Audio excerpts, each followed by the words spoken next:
नमो नमः सर्वेभ्य।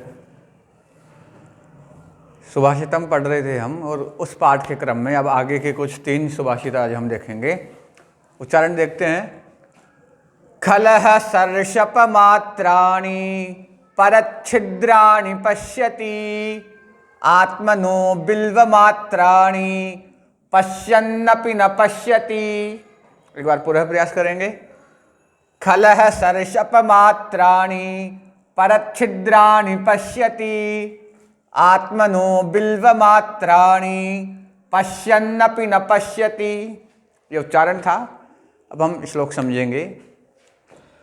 पश्यति, पश्यति अर्थात देखता है। कह पश्यति, कौन देखता है? खलः पश्यति। खलः इत्युक्ते बुरा व्यक्ति, दुर्जन है, बुरा व्यक्ति देखता है। तो प्रश्न क्या बनेगा? किम पश्यति, क्या देखता है? तो खलः परच्छिद्राणि पश्यति।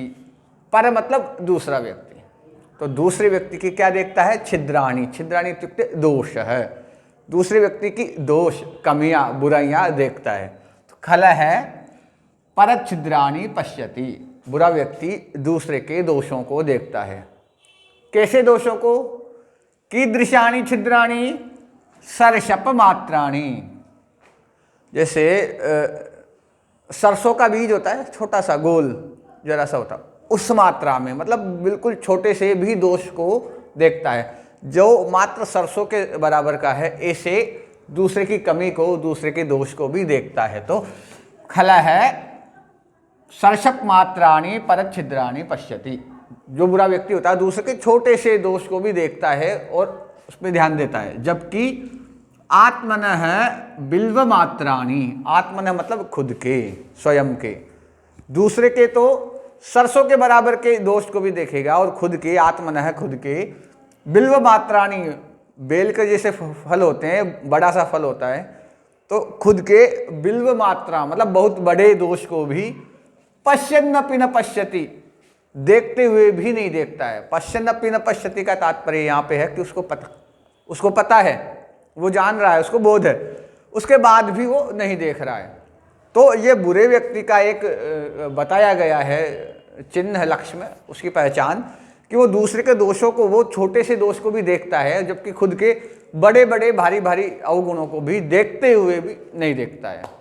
एक बार फिर से पढ़ लेते हैं। खलः सर्षप मात्राणि परच्छिद्राणि पश्यति आत्मनो बिल्व मात्राणि पश्यन्नपि न पश्यति। अगला श्लोक है। शोकाराति परित्राणम प्रीति विश्रम्भ भाजनम केन रत्नमिदं सृष्टम मित्रमित्यक्षरद्वयम्। एक बार फिर से उच्चारण करेंगे।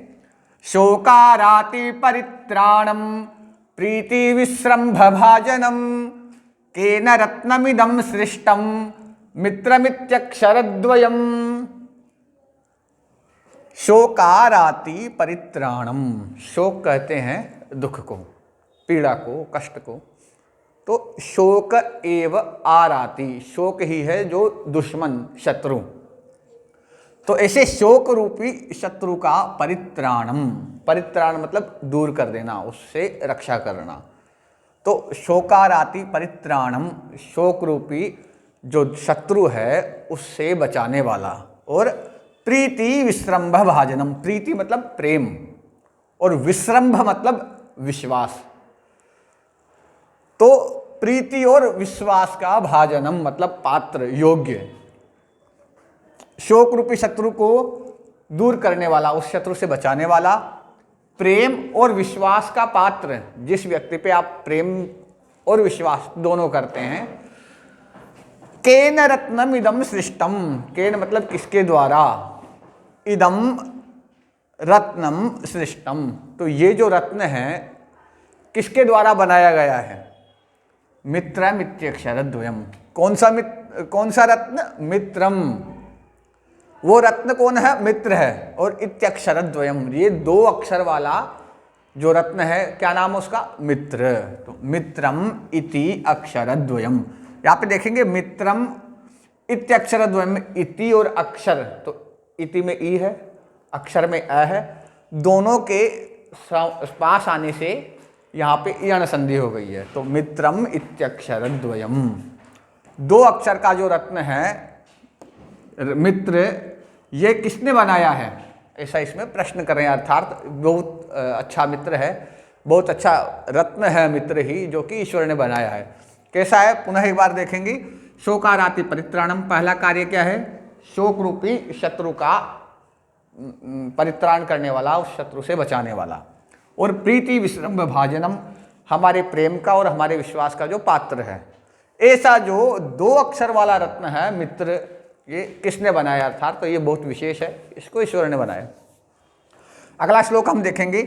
परोक्षे कार्यहंतारम प्रत्यक्षे प्रियवादिनम वर्जयेत् तादृशम मित्रम विष्कुंभम पयोमुखम। पुनः उच्चारण करेंगे। परोक्षे कार्यहंतारम प्रत्यक्षे प्रियवादिनम वर्जयेत् तादृशम मित्रम विष्कुंभम पयोमुखम।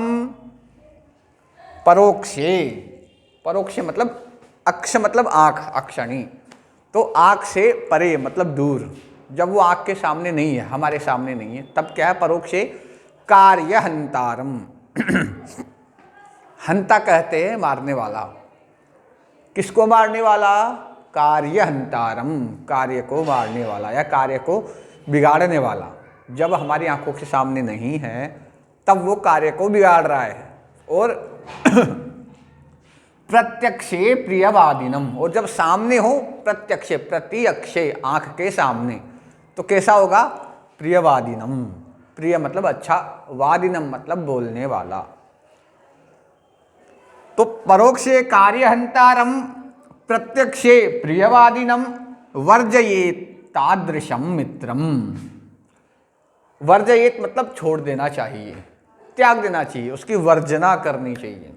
जैसे हम शब्द सुनते हैं वर्जित है, यहाँ आना वर्जित है मतलब मना है, तो वर्जयेत उसको छोड़ देना चाहिए।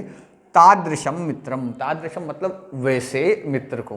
कैसे मित्र को, जो पीछे से काम बिगाड़ रहा है और सामने अच्छा बोल रहा है, मीठा मीठा बोल रहा है, ऐसे मित्र को वर्जयेत छोड़ देना चाहिए। किसके समान छोड़ देना चाहिए, जैसे विषकुंभम पयोमुखम।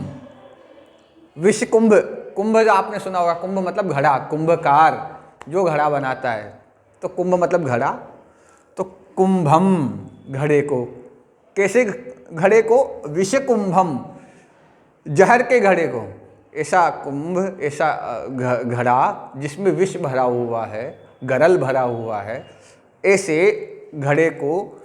और उसका दूसरा विशेषण क्या, और घड़ा कैसा है, उसके अंदर तो विष है लेकिन पयो मुखम, मुख मतलब ऊपर, ऊपर क्या है, पय है मतलब दूध है।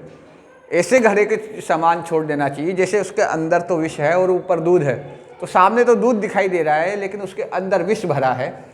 तो ऐसे घड़े को जिस प्रकार छोड़ देना चाहिए, ठीक उसी प्रकार ऐसा मित्र जो सामने अच्छा बोल रहा है और पीठ पीछे आपकी बुराई कर रहा है, आपके कार्य को बिगाड़ रहा है, ऐसे मित्र को तादृशम मित्रम वर्जयेत, ऐसे मित्र को छोड़ देना चाहिए। 3 श्लोक हमने पढ़े हैं। इसमें दुर्जन के बारे में बताया गया। दुर्जन व्यक्ति कैसा होता है, वो दूसरों के दोषों को देखता है जो बहुत छोटा हो, और खुद का बहुत बड़ा दोष देखते हुए भी नहीं देखता है।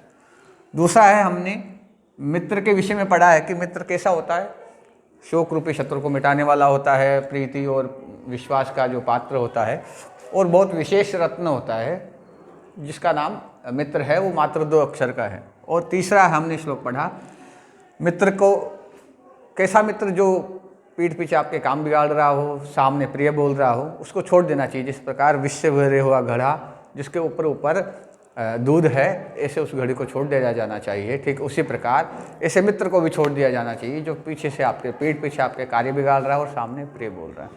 ये 3 हमने श्लोक पढ़े हैं। हमारे 10वें पाठ के अंतिम 3 या 4 श्लोक बाकी हैं, 11 श्लोक हो गए हैं, वो हम अगली कक्षा में पढ़ेंगे। तब तक के लिए जय हिंद, जय भारत, नमो नमः।